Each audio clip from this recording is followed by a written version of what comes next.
I've learned over the decades how to forecast based on what they do. Them dummies do the same thing all the time.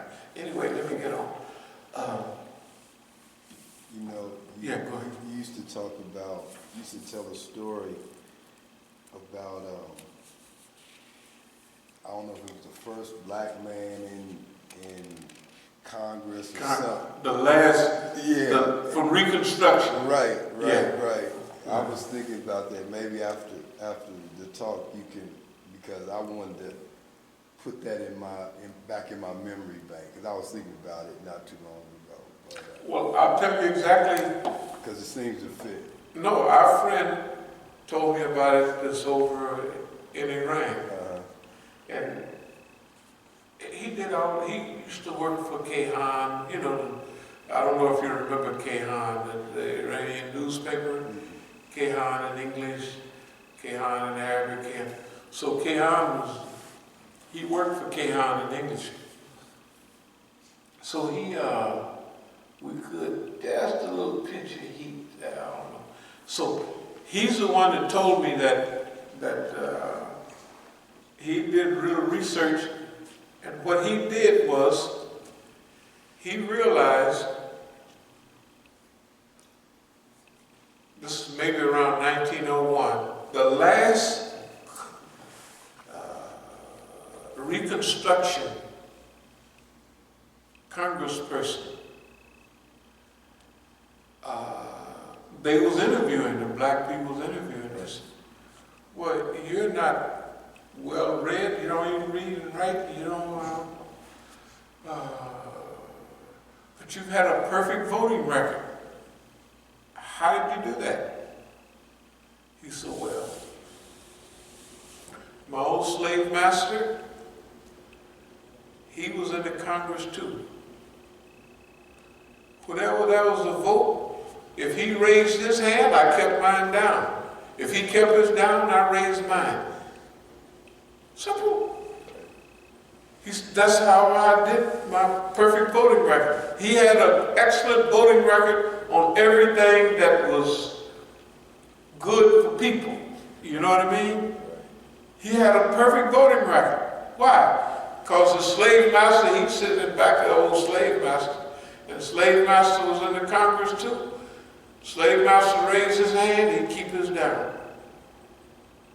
Slave master keep his down, he raised his hand. He didn't know what they was even talking about. He just knew it was a vote.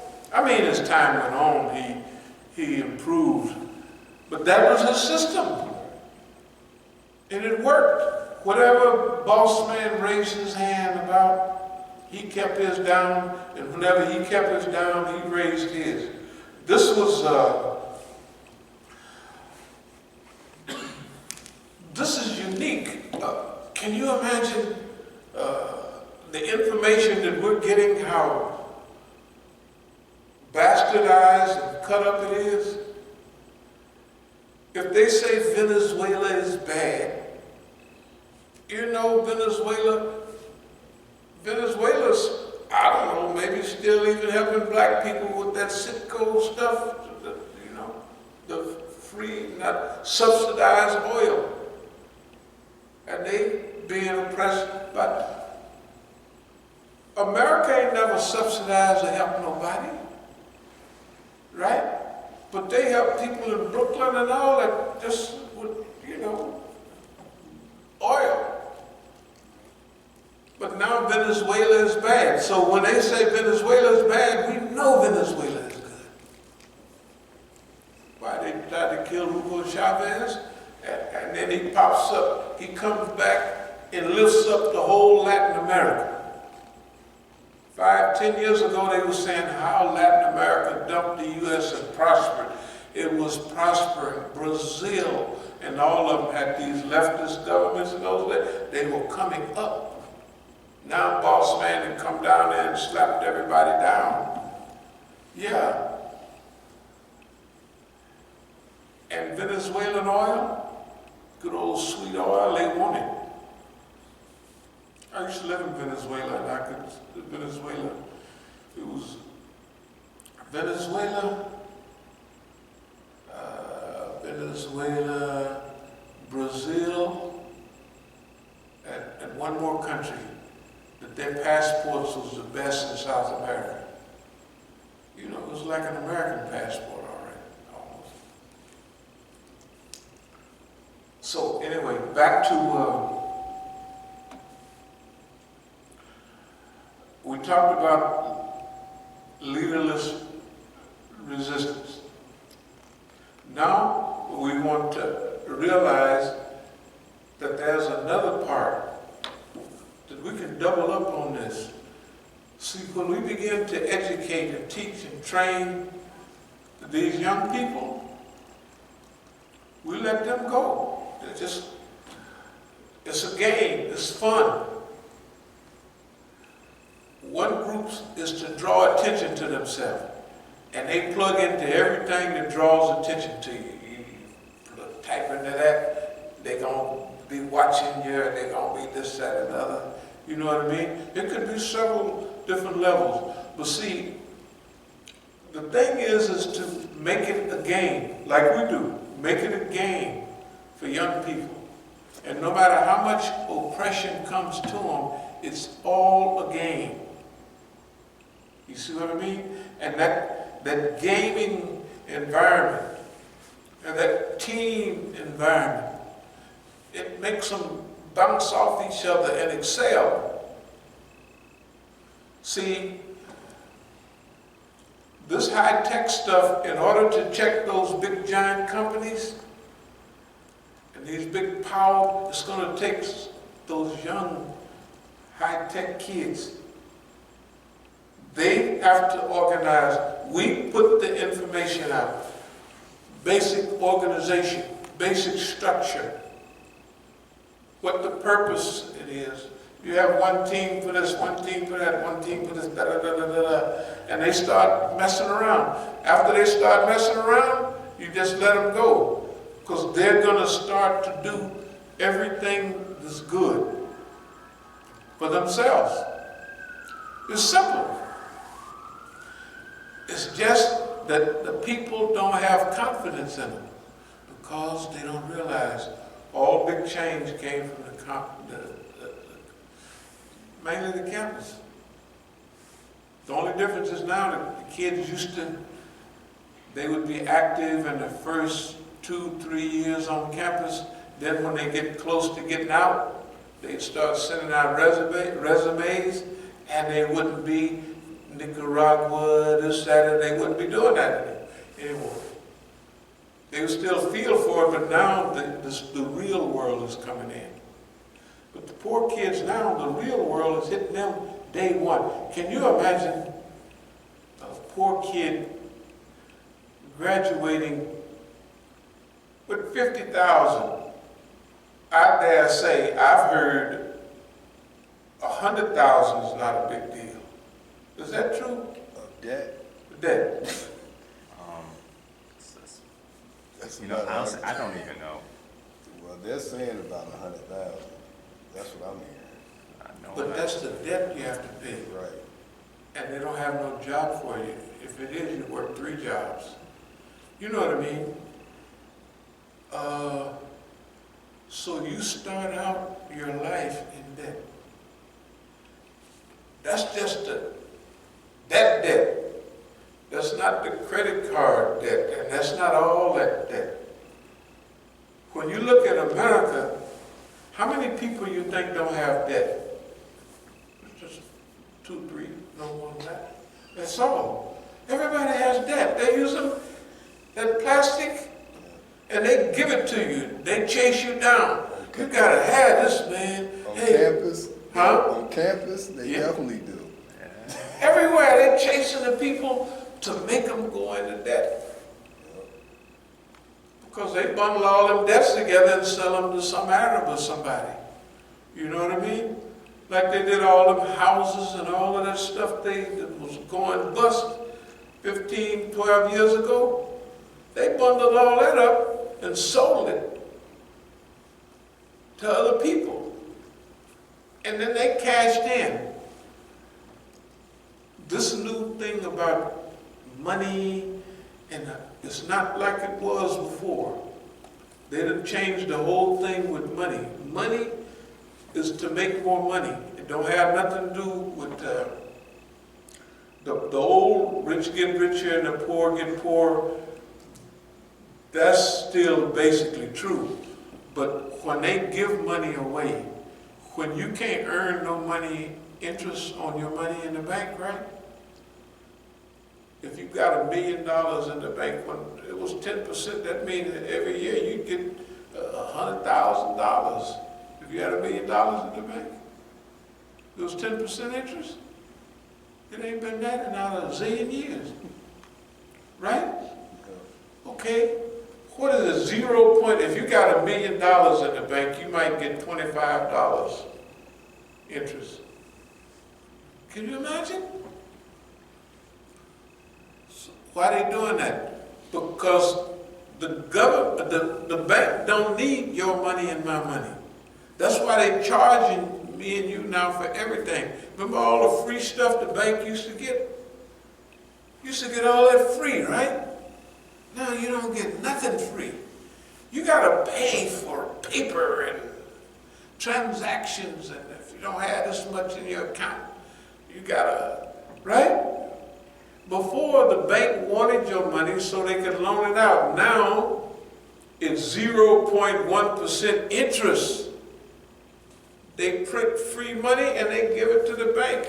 And the bank loan it to us at 5 or 10%, whatever they do, right? But they don't need our money anymore. The government gives them money, or whatever they call it. Free money. And it's bigger and bigger. They take that free money and buy up everything they can buy. Because it don't cost them nothing.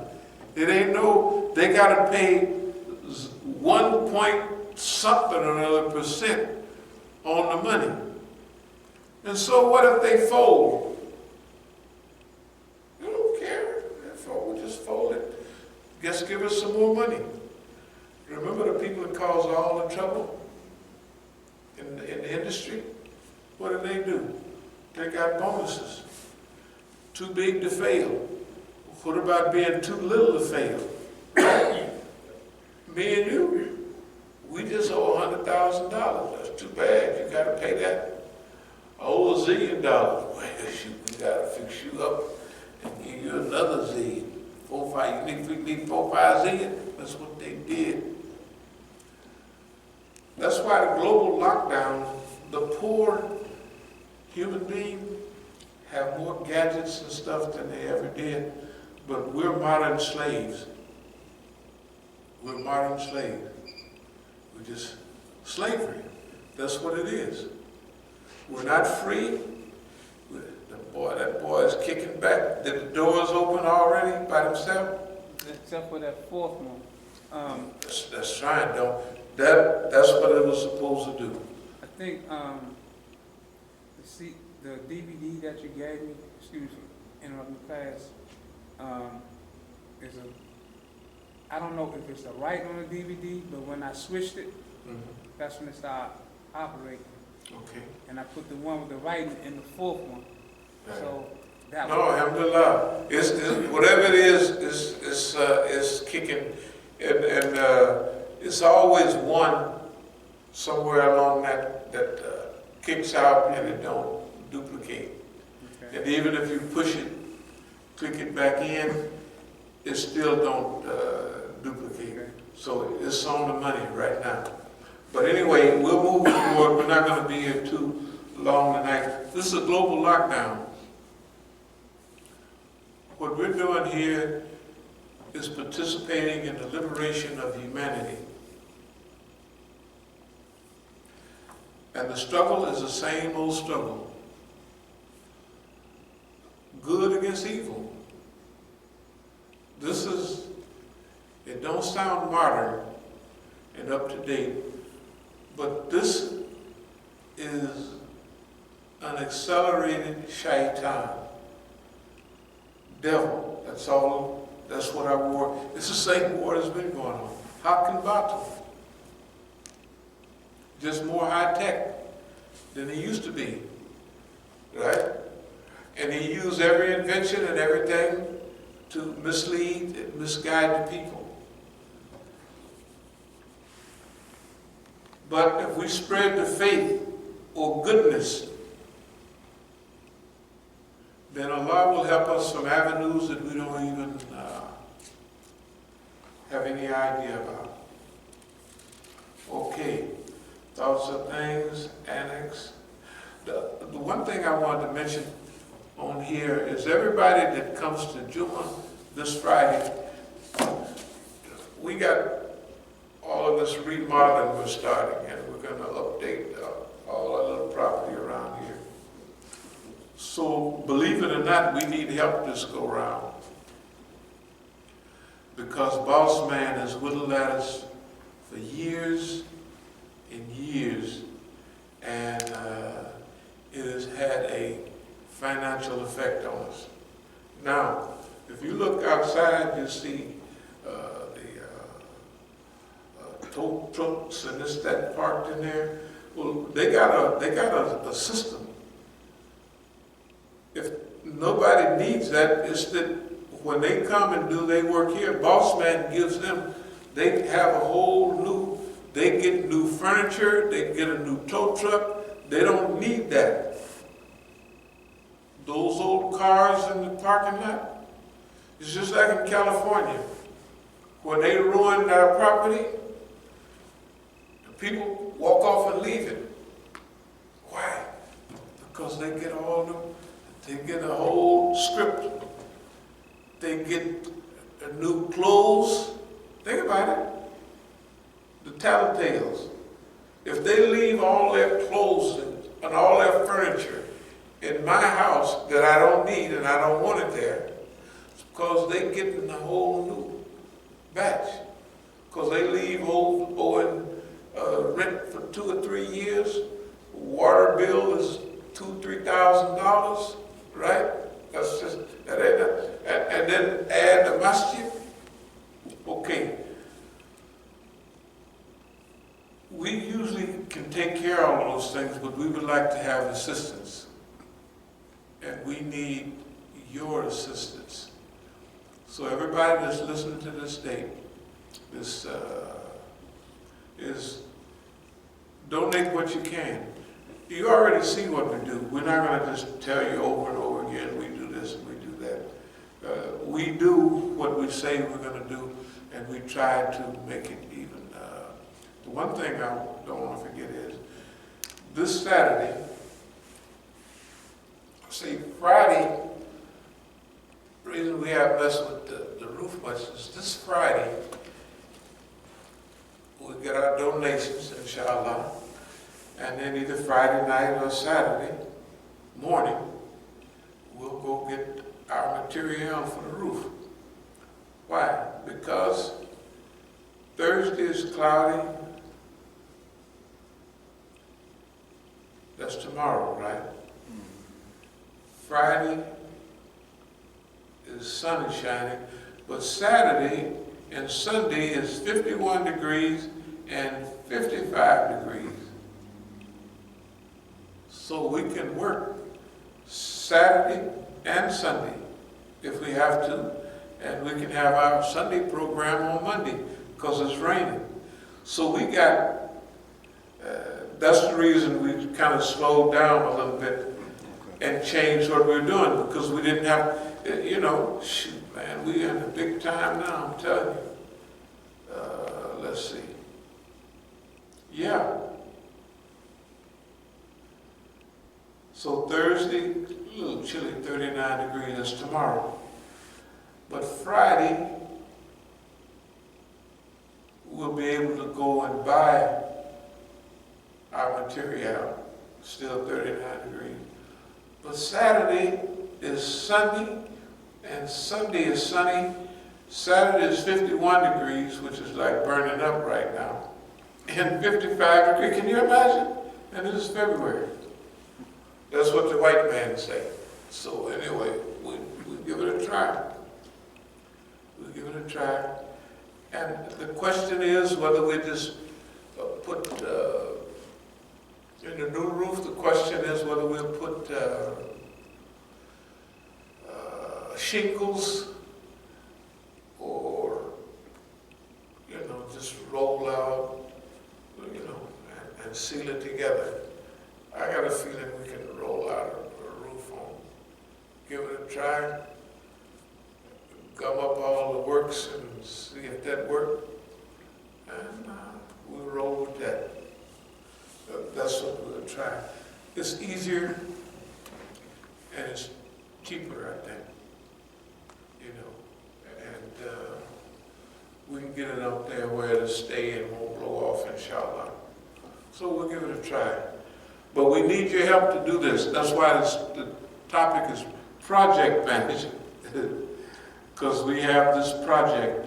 We have several projects that we're going to do, inshallah. We're going to upgrade everything and all our property around the masjid. Yeah. So I got a new little, in fact, I started the day on a 10-hour work day. That ain't much, but for senior citizens, it's not bad, So it's, get up in the morning, and I know I'll go right over to the bookstore. The first part is cleaned already. We go over to the next part, and you see how it looks. You ain't been in there lately? The bookstore. Now, since you've been in there, but I've been in there, I've been in there. It's terrible. But we'll fix it up tomorrow. Yeah, we'll fix it up tomorrow, or however long it takes. Rebox everything, readjust everything. It ain't nothing but fixing it up. Then we'll stick a piece of sheetrock up there, and that building, all we do is roll out a piece of paper up there and stop the leak, Yeah. So, that's what we'll be doing, inshallah. Let me see. Are there any questions or comments about, because I don't want to go into any more detail on these subjects until we kind of like get it structured a little bit. Here's just, but we're going to structure it, a little bit. And inshallah. Are there any questions? Are there any comments about anything that was said? No. If no questions,